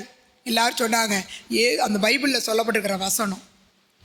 உடனே அந்த ஞாயிற்றுக்கிழமை அந்த ஆராதனைக்கு ஓடி வந்தார். பாஸ்டர்கிட்ட பேசினார், மீதி உள்ள காரியங்களை பாஸ்டர் விவரித்து சொன்னார், சாட்சி சொன்னார். அப்போ தான் இந்த மனுஷனுக்கு தெரிஞ்சுது ஆண்டவருடைய வார்த்தை எவ்வளவு ஜீவன் உள்ளது, அது எவ்வளோ வல்லமை உள்ளது. நீ வெறுசா போய் நின்று சொல்ல சொன்னார். நான் சொன்னேன், இவன் என்ன செஞ்சுட்டான்? தற்கொலை முயற்சியிலிருந்து விடுதலை பெற்று இன்னைக்கு இயேசுவின் பிள்ளையா மாறிட்டானே. அந்த ஜீவனுள்ள வல்லமை உள்ள வார்த்தையை நீங்கள் சாதக சிந்தனையோடு சொல்லி பாருங்க, கர்த்தர் பெரிய ரட்சிப்பை கொடுப்பார். மூன்றாவதாக சாதக பின்னணியும். உங்களுடைய பின்னணியும், நீங்கள் எல்லாரும் உங்களை கொஞ்சம் பார்த்தா எல்லாருமே இந்து மார்க்கத்திலேருந்து வந்தவங்க. என்ன இந்து இல்லை பூர்வீக கிறிஸ்தவங்கன்னு ஒரு சிலர் தான் இருப்பீங்க, மற்றவங்க எல்லாருமே இந்துலேருந்து ரட்சிக்கப்பட்டவங்க. இது உங்களுக்கு ஒரு நல்ல சாதகமான ஒரு பின்னணியும். நம்மளை சுற்றிலும் யார் தான் இருக்கா? இந்து ஜனங்கள் தான் இருக்காங்க. அப்போ அவங்கக்கிட்ட போய் உங்களுடைய அந்த ரட்சிப்பு, நீங்கள் இந்துவாக இருக்கும்போது இயேசு உங்களை ரட்சித்தது, நிம்மதி சமாதானத்தை கொடுத்தது, அதெல்லாம் உங்களுக்கு ஒரு ப்ளஸ் பாயிண்ட். அவங்கக்கிட்ட போய் உங்கள் பின்னணியத்தை சாதகமாக சொல்லுங்க. நாங்களும் இப்படி தான் இருந்தோம், சமாதானம் இல்லாமல் இருந்தோம், நிம்மதி இல்லாமல் இருந்தோம், ஏசப்பாவை தேடி போனோம், எங்களுக்கு சந்தோஷமாக இருக்குது, நிம்மதியாக இருக்குது. பாருங்கள், அந்த சாட்சியை கேட்கிறவர்கள் அவர்கள் ரட்சிக்கப்படுவார். அப்போ எனவே தேவனுடைய பிள்ளைகளாகிய நாம் பரலோகத்திலிருந்து அபிஷேகத்தை பெற்றுக்கொண்ட நாம் சாதக சிந்தனையோடு சாதகமான வார்த்தைகளை, சாதகமான அந்த பின்னணையம் அதை சொல்லி ஜனங்களை ரட்சிப்புகள் நடத்த வேண்டும். பாவிகள் மனம் திரும்புவதற்கு காரணமாய் இருக்க வேண்டும். நீங்கள் பாவிகளை மனம் திருப்புவீர்களானால் நிச்சயமாக பரலோகம் சந்தோஷப்படும். அந்த ஆத்துமா ஆதாய பணியை நீங்கள் இன்றைக்கே செய்ய வேண்டும். இயேசு நமக்கு அதுக்கு முன்மாதிரியாக வச்சுட்டு போயிருக்கிறார். அதை தொடர்ந்து நம்ம செய்வோம். கர்த்தர் நிச்சயமாக ஆத்துமாக்களை ரட்சிப்பார். அது நிமித்தம் பரலோகம் சந்தோஷம். இரண்டாவதாக, ஒரு ஸ்திரீ 10 வெள்ளிக்காசுகள் உடையவளாய் இருந்து ஒன்று தொலைஞ்சிட்டுனா அவன் என்ன செய்வா? ஜாக்கிரதையாக தேடுவான். கண்டுபிடிச்சிட்டான்னா நண்பர்களை கூப்பிட்டு, அயல் வீட்டுக்காரிகளெல்லாம் கூப்பிட்டு சந்தோஷப்படுவா. அதை பார்க்கிலும் ஒரு பாவி மனம் திரும்பும்போது பரலோக தூதர்களுக்கு முன்பாக சந்தோஷம் உண்டாயிருக்கும். இங்கே உள்ள மனம் திரும்புதல் யாருக்கு? அது முதல் ஓமை பாவிகளுக்கு. ரெண்டாவது மனம் திரும்புதல் யாருக்கு? பாருங்க, ரட்சிக்கப்பட்டிருப்பாங்க, உண்மையான மனம் திரும்புதல் இருக்காது. ரட்சிக்கப்பட்டு பல வருட சபைக்கு வருவாங்க. அவங்க சொல்லுவாங்க, நாங்கள் அப்படி ரட்சிக்கப்பட்டோம், இப்படி ரட்சிக்கப்பட்டோம், நாங்கள் அப்படியாக்கும் இப்படியாகும், அவர் காலத்தில் இவர் காலம், அப்படி பெருமை பேசிக்கிட்டே இருப்பாங்க.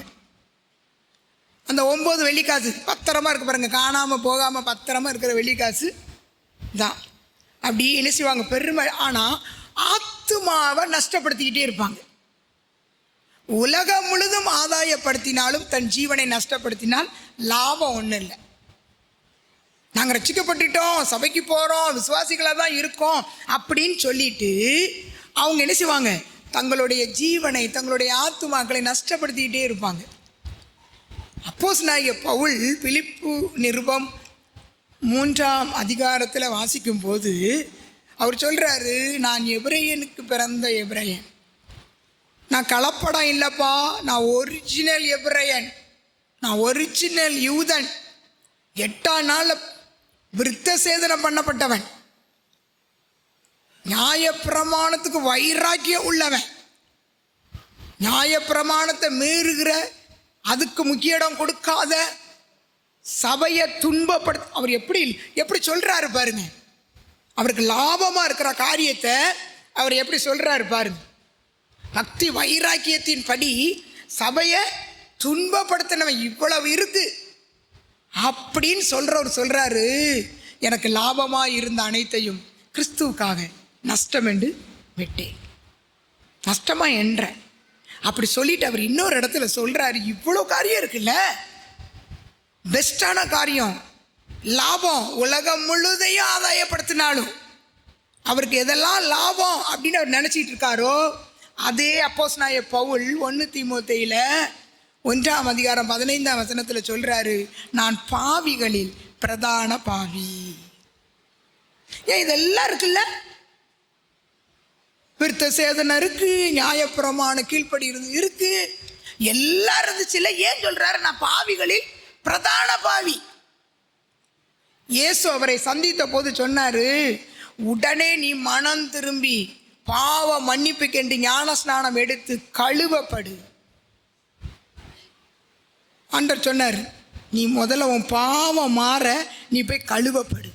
ஏன் இதெல்லாம் இருக்குல்ல, ரட்சிப்பு இருக்கு, ஏப்பா வைராக்கியம் இருக்கு, விருத்த சேதனம், எல்லா சட்ட திட்டங்கள், நியாயப்பிரமாணம் எல்லாம் இருந்துச்சு இல்ல. அப்ப ஏன் தன்னை பிரதான பாவிங்காரு?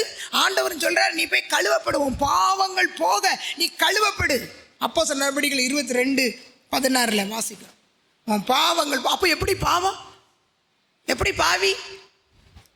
இதே மாதிரிதான் இந்த பரிசேயரும் வேத பாதகர்களும் இருந்தாங்க. மத்தேயு 23 அதிகாரத்தை நீங்கள் வாசித்து பார்த்தீங்கன்னா அதில் சொல்லப்பட்டிருக்கு, நிறைய மாயக்காரராகிய பரிசேயரே, வேத பாரகர்களே, உங்களுக்கு ஐயோ அப்படின்னு சொல்லி தான் ஆண்டவர் நிறைய அங்கே சொல்லுவார். ஆண்டவர் முதல்ல மனம் தரும். உனக்கு இந்த வெள்ளி காசு அப்படிங்கிறது ஒரு விலை மதிப்பு உள்ளது. அதாவது வெள்ளி காசு என்பது ஒரு நாள் கூலி, ஒரு நாள் சம்பளம், வெள்ளி பணம், ஒரு வெள்ளி பணம். அப்போ ஆண்டவர் சொல்கிறாரு, உன்னுடைய அந்த நீ எதை நீ விலையேற பெற்றது எது? இந்த ஆயக்காரர்கள் பாருங்க, அவங்க மோசையின் ஆசனத்திலே உட்காருவது அது ஒரு பெருமை. என்ன, ஜனங்கள் மத்தியிலே ரவி ரவி அப்படின்னு அழைக்கப்படுறது ஒரு பெருமை. விருந்து வீடுகளிலே முதன்மையான இடத்துல போய் உட்கார்றது ஒரு பெருமை. இதெல்லாம் அவங்களுக்கு லாபம். இந்த லாபமான காரியத்தோடு அவங்க பெரிய நீதிமான்களா, ஜனங்களுக்கு முன்னால் அவங்க நீதிமான்களாக இருந்தாங்க, தேவனுக்கு முன்பாக அருவருப்பானவங்களாக இருந்தாங்க. அதான் சொன்னார், நீ திரும்பு, நீ மதிப்பாக எதை நினைக்கிறியோ, நீ இப்போ பாரு அந்த வெள்ளிப்பணம் அது மதிப்புள்ளது, உடனே அவ தேடுறா பாருங்க, அதை காட்டில் உன்னுடைய ஆத்தும ரட்சிப்பு அதிக மதிப்பானது. ஒரு வெள்ளி படத்துக்கு இருக்கிற மதிப்பை நீ அறிஞ்சு தானே அதை உடனே தேடுற, ஜாக்கிரதையாக தேடி கண்டுபிடிச்சிட்டேன்.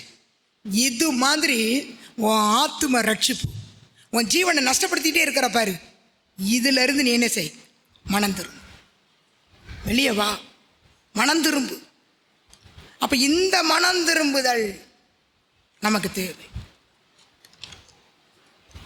ரட்சிக்கப்பட்டு விட்டோம் என்று சொல்லி நான் இத்தனை வருஷம் ரட்சிப்பு, நான் இத்தனை வருஷம் விசுவாசி அப்படின்னு பெருமையாக வாழ்கிறீங்களா?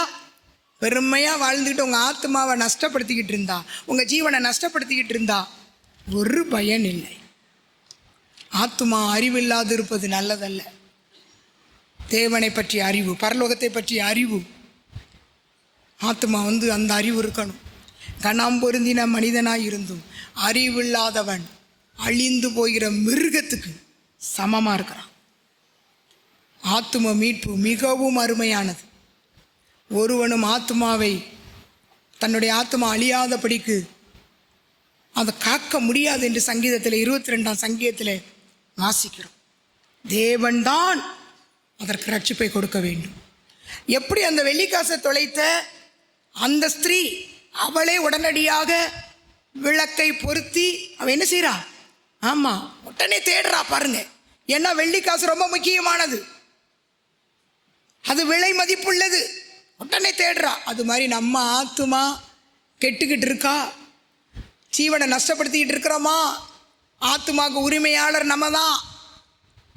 நம்ம உடனே அதை தேடி என்ன செய்யணும், ஆமாம் உடனே மனம் திரும்புதலுக்குள் வருவோமானால் நிச்சயமாக நம் நிமித்தம் பரலோகம் சந்தோஷப்படும்.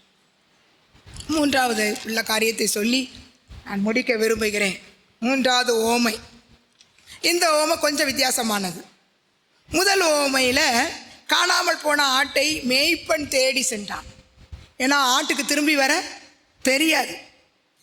காணாமல் போன ஆடுண்டா பாவிகள், இயேசு தேடி போய் அவங்கள ரட்சித்தார். இரண்டாவது வெள்ளிக்காசு, காணாமல் போன வெள்ளிக்காசு, அதுக்கு உயிரும் கிடையாது உணர்வும் கிடையாது. அதனால் உரிமையாளரே அதை தேடி கண்டுபிடிச்சி சந்தோஷப்பட்டாங்க. மூணாவது காரியம்னா இளைய குமாரன் தகப்பனுடைய எல்லா ஆஸ்தி, அவனுக்குள்ள ஆஸ்தி, அவனுக்குள்ள பங்கையெல்லாம் வாங்கிட்டு எங்கே போயிட்டான், தூரமாக போயிட்டான். இப்போ அப்பா பார்த்தாரு, அவன்தான் எல்லாத்தையும் பிரிச்சுக்கிட்டு தூரமாக போயிட்டான். இப்போ அப்பா நினச்சா, அந்த தகப்பன் நினச்சா அவனை தேடி போயிருந்துருக்கலாம், தேடி போனால் கண்டுபிடிச்சிருப்பார். அல்லது 10 ஆட்கள், ஏன்னா அவர் பெரிய வசதி உள்ளவர், நிறைய வேலைக்காரர் உள்ளவர், ஒரு 10 பேர் அனுப்பி என் மகனை தேடி கண்டுபிடிச்சிட்டு வாங்கன்னு அனுப்பியிருக்கலாம். ஆட்களே அனுப்பலை, அவரும் போகலை. ஏன் தெரியுமா, அந்த தகப்பனுக்கு நல்லா தெரியும், என்னை விட்டு தூரமாய் போன அந்த மகன் அவனுடைய செய்கையின் பலனை அனுபவித்து உணர்ந்து அவனே மனம் திரும்பி வரட்டும். நான் அவனை தேடி போய் கொண்டு வர்றதுனால ஒரு பயனும் கிடையாது. அவன் மனம் திரும்பி வரணும், அவன் தன்னுடைய தவறை உணரணும், அவன் தன்னுடைய செய்கையின் பலனை அனுபவித்து வரட்டும். விட்டுட்டார், அவனா வரட்டும். ஆனால் அந்த தகப்பனுக்கு ஒரு ஏக்கம் இருந்துச்சு, அவன் மனம் திரும்பி வரணும், மனம் திரும்பி வரணும். அந்த திசையை பார்த்துட்டே எப்போ வருவான், என் பிள்ளை வந்துருவானா. ஒரு முறை ஒரு வீட்டை விட்டு போனதான ஒரு வாலிபன், அவன் ரொம்ப கெட்டு உதாரியாக வாழ்ந்து ஒன்றும் இல்லாமல் இந்த இளையகுமாரன் மாதிரி தான்.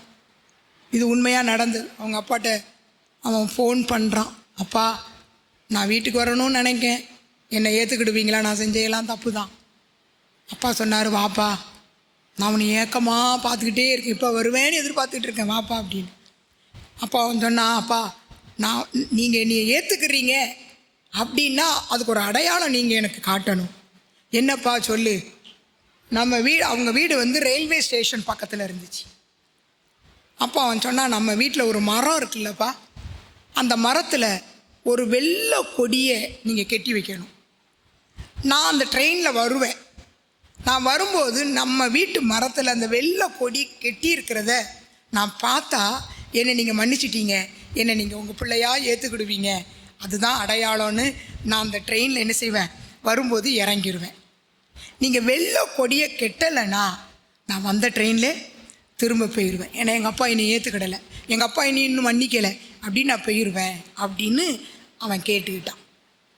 உடனே அந்த தகப்பன் பார்த்தாரு, என் பிள்ளை எப்போ வருவான்னு நான் ஏங்கிக்கிட்டு இருக்கேன்னு. அவன் ஒரு கொடியை தான் கெட்ட சொன்னான், இவர் மரம் முழுவதும் வெள்ளை கொடியை கட்டிட்டார், ஏராளமான கொடி. அப்போ அவன் யோசித்தான், வந்துட்டான். அப்போ யோசித்தான், நம்ம ஒன்றைத்தானே கெட்ட சொன்னோம், ஏன் அப்பா இவ்வளோ கொடியை கட்டி வச்சிருது. இறங்கி வந்து அப்பாட்ட விசாரித்தான். அப்பா சொன்னார், அப்பா நான் ஒரு கொடியை கட்டியிருந்து ஒருவேளை அது உன் கண்ணில் படலைன்னா நீ திரும்பவும் போயிடக்கூடாது, அதனால அந்த மரம் முழுவதும் வெள்ளை கொடியாக கட்டி, ஏதாவது ஒரு கொடி உன் கண்ணில் பட்டுச்சுன்னா நீ இறங்கி என் பிள்ளையா வந்துடுவியேன்னு சொல்லித்தான் நான் அப்படி செஞ்சு வச்சேன்னு சொன்னான். உலக பிரகாரமான ஒரு தகப்பனுடைய அன்பு இப்படி இருக்குமானால், நம்மை உருவாக்கி நம்மை சிருஷ்டித்த பரமபிதாவாகிய தகப்பனுடைய இருதயம் எவ்வளவாய் நம்மை குறித்து ஏங்கும்.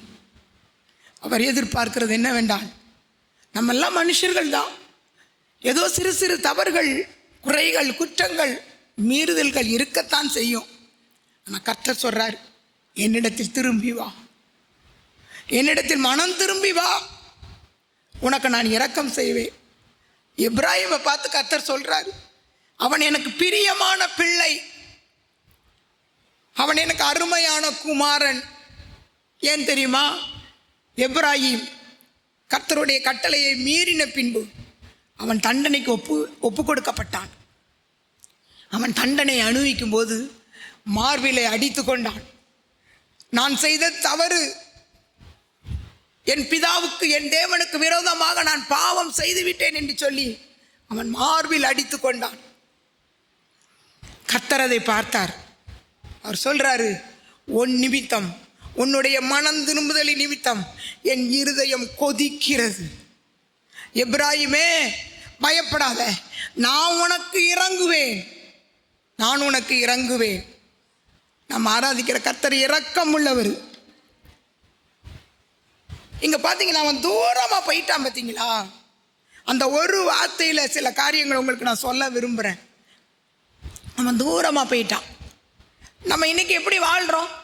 ஆண்டவருக்கு அருகில வாழ்கிறோமா, தூரமாக வாழ்கிறோமா? நம்ம எல்லாருக்கும் நல்லா தெரியும். நம்ம எல்லாருக்கும் தெரியும், நம்மளாம் ஆண்டவருக்கு பக்கத்தில் வாழ்கிறோமா, ஆண்டவர்கிட்ட தூரமாக விலகி வாழ்கிறோமா, நம்ம எல்லாருக்கும் தெரியும். மற்றவங்க யாரும் உங்களை பற்றி சொல்ல வேண்டிய அவசியம் இல்லை, உங்களையே நீங்கள் நிதானித்து பார்க்கலாம். தூரமாக வாழ்கிற அனுபவம். இன்னைக்கு ஆண்டவர் சொல்கிறாரு, நீ தூரமாக வாழ்கிறியா, வா என்கிட்ட வா, என் பக்கத்தில் வா, உன்னை நான் ஆசீர்வதிப்பேன், உன்னை நான் உயர்த்துவேன். தூரமான அந்த அனுபவங்கள்லாம் மாறட்டும். ஆராதனையில் எடுத்துக்கிட்டா ஒரு தூரமான அனுபவம். கர்த்தர் சொல்றாரு, இவர்கள் உதட்டினால் என்னை கனம் பண்ணுகிறார்கள், அவர்கள் இருதயம் தூரமா இருக்கு.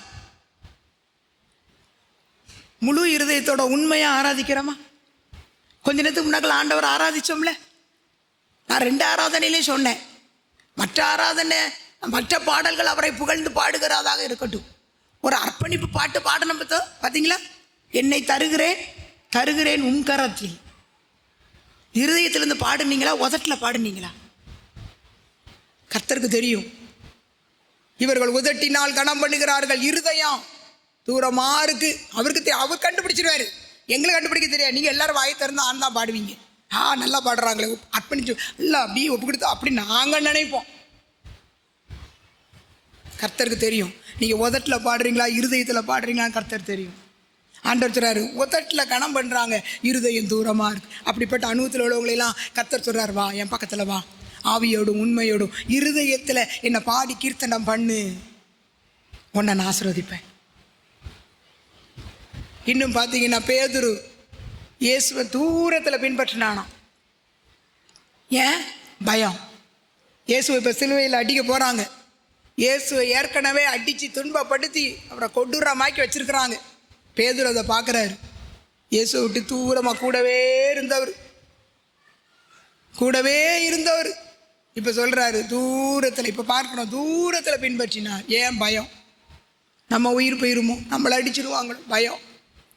நிறைய பேர் இப்படி பயத்தினால சமுதாயத்துக்கு பயப்படுறது, சொந்தக்காரங்களுக்கு பயப்படுறது, அரசாங்கத்துக்கு பயப்படுறது, இப்பெல்லாம் பயந்து பயந்து பயந்து இப்போ உள்ள காரணம் சொல்லணும்னா கொரோனாவுக்கு பயந்தே நிறைய பேர் ஆண்டவர் விட்டு விலகி தான் இருக்காங்க.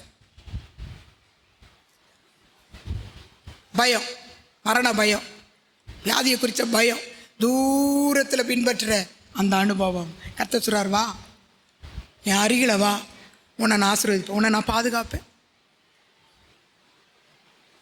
ஆயக்காரன் பாவத்தின் நிமித்தம் அவன் மார்பிள் அடிச்சுக்கிட்டு தூரத்தில் நின்று தேவனை நோக்கி, பாவியான மனுஷன், நான் பாவியான மனுஷன், என்ன மன்னிங்க. தூரத்தில் நின்று. ஏன் தெரியுமா? பாவம், அவன் செய்த பாவம். இன்னைக்கு எத்தனை பேர் மறைவான பாவம், துணிகரமான பாவம். அப்படிப்பட்டவங்களாம் பாருங்க, இந்த சர்ச்சில் வந்து உட்கார்ந்துக்கிட்டு அவங்களுக்கு மனசு கேட்காது, வசனத்தை கேட்க முடியாது. ஏன்னா மறைவான பாவம், ரகசிய பாவம் உள்ள இருக்கு. அவங்களால வசனம் கேட்க முடியாது. உடனே கிளம்பி வெளியே போயிடுவாங்க. மொபைலில் சாட்டி, எதையா சாட்டி, பிள்ளையா சாட்டி வெளியே போயிடுவாங்க. அல்லது பிசாசு ஒன்று பண்ணுவான், ஒன்று வெளியே கொண்டு போவான், இல்லைன்னா உள்ளே வச்சு தூங்க வைப்பான். தூங்கு, சத்தியத்தை கேட்குறாரு. ஏன்னா உனக்கு சம்மந்தமே இல்லை சத்தியம், நீ பாவத்தில் இருக்க. அவங்க பாவத்தை கண்டித்து பேசிக்கிட்டு இருக்காங்க, நீ பாவத்தை நல்லா தூங்கு, நல்ல நிம்மதியான தூங்கு. என்னென்ன தெரியாது, என்ன பேசுனாங்க?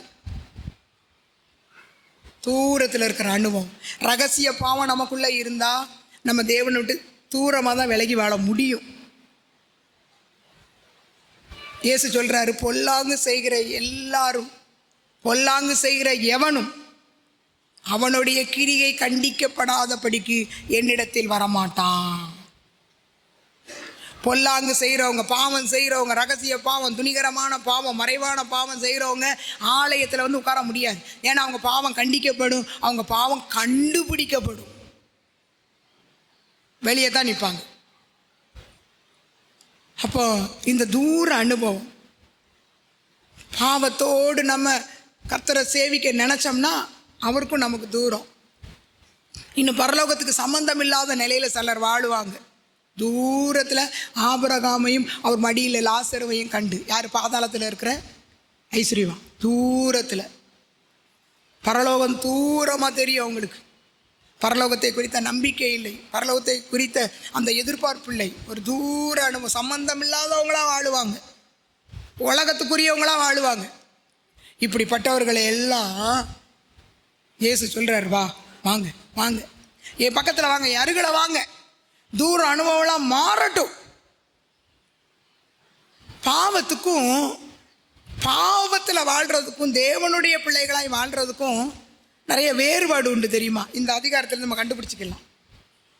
அந்த இளைய குமாரன் பாவத்தில் வாழும்போது அவனுடைய வஸ்திரம் அழுக்கு வஸ்திரம், அப்பா கிட்ட வந்தபோது உயர்ந்த வஸ்திரம். பாவத்தில் வாழும்போது அழுக்கு வஸ்திரம், பரம தகப்பன்ட்ட வரும்போது ரட்சிப்பின் வஸ்திரம். பாவத்தில் வாழும்போது பன்றியை மேய்க்கக்கூடிய கோல் கையில், அப்பா கிட்ட வந்தபோது மோதிரம், அதிகாரம் என்னும் மோதிரம். யாரெல்லாம் விசுவாசிக்கிறாங்களோ அவங்க அத்தனை பேருக்கும் தேவனுடைய பிள்ளைகள் என்கிற அதிகாரத்தை கொடுக்கிறார். பாவத்தை விட்டு வரும்போது அவருடைய பிள்ளை என்கிற அதிகாரம், மோதிரம். பன்றி மேய்க்கும் போது வெறுங்காலோட தான் மேய்ச்சான். அப்பா கிட்ட வரும்போது பாதரட்சைகளை கொடுத்தார். அவனுக்கு காலணி காலணி ரொம்ப முக்கியமானது. அது சுவிசேஷத்துக்குரிய, சமாதானத்தின் சுவிசேஷத்துக்குரிய ஆயத்தம் என்னும் பாதரட்சைன்னு எபேசியரில் வாசிக்கும். பாவத்தில் வாழும்போது பன்றி தவிடு உணவு, என்னது? பன்றி தவிடு, அது கூட அவனுக்கு கொடுக்கல. அப்பா கிட்ட வந்தபோது கொளுத்த கன்று விருந்து. அப்போ பாவத்தில் வாழ்கிறவங்களுக்குள்ள ஆசீர்வாதமும் தேவனுடைய பிள்ளைகளாய் வாழும்போது கிடைக்கிற ஆசீர்வாதத்துக்கு வித்தியாசத்தை பார்த்தீங்களா? நீங்கள் எப்படி வாழ போகிறீங்க? உண்மையாக மனம் திரும்பி ஒரு வாழ்க்கை வாழ்ந்தீங்கன்னா ஒரு நிறைவான ஆசீர்வாதம்.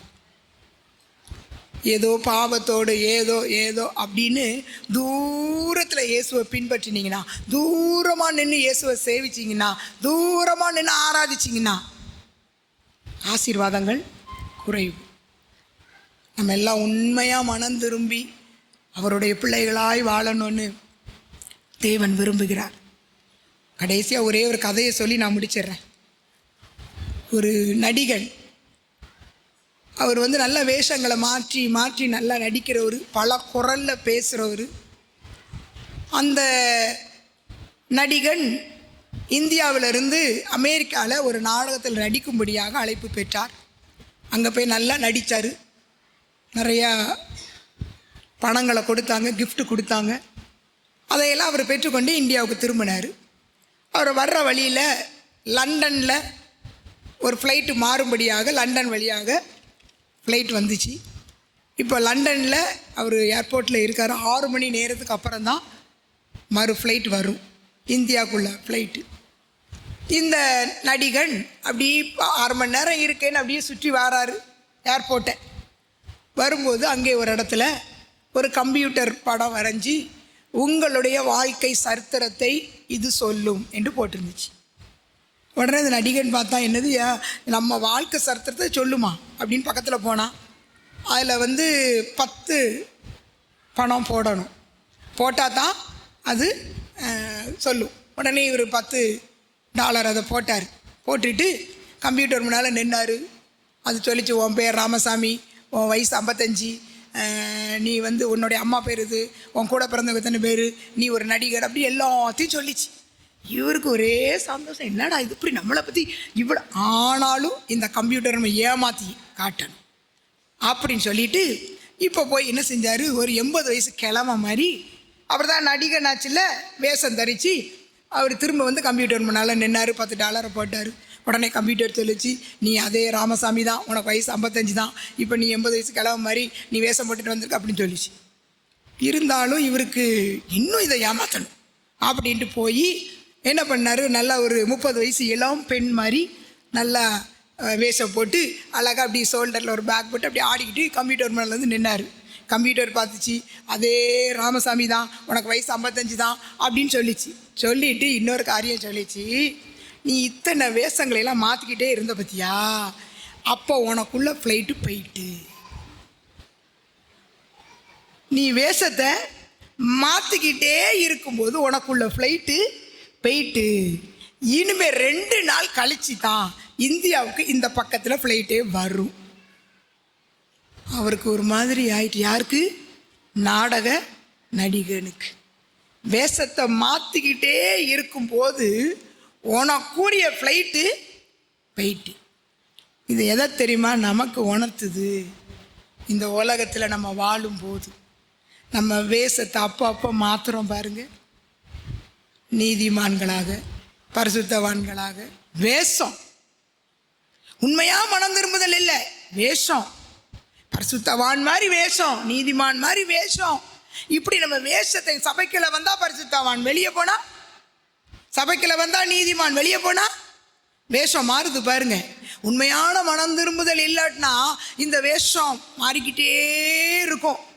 நம்ம வேஷத்தை மாற்ற மாற்ற மாற்ற மாற்ற பரலோகம் என்கிற அந்த ஃப்ளைட்டு நம்மளை விட்டுட்டு போயிடும். இந்த உலகத்தில் வேஷத்தை மாற்ற மாற்ற மாற்ற பரலோகத்துக்கு தகுதி இல்லாதவர்களாய் நாம் மாறிவிடுவோம்.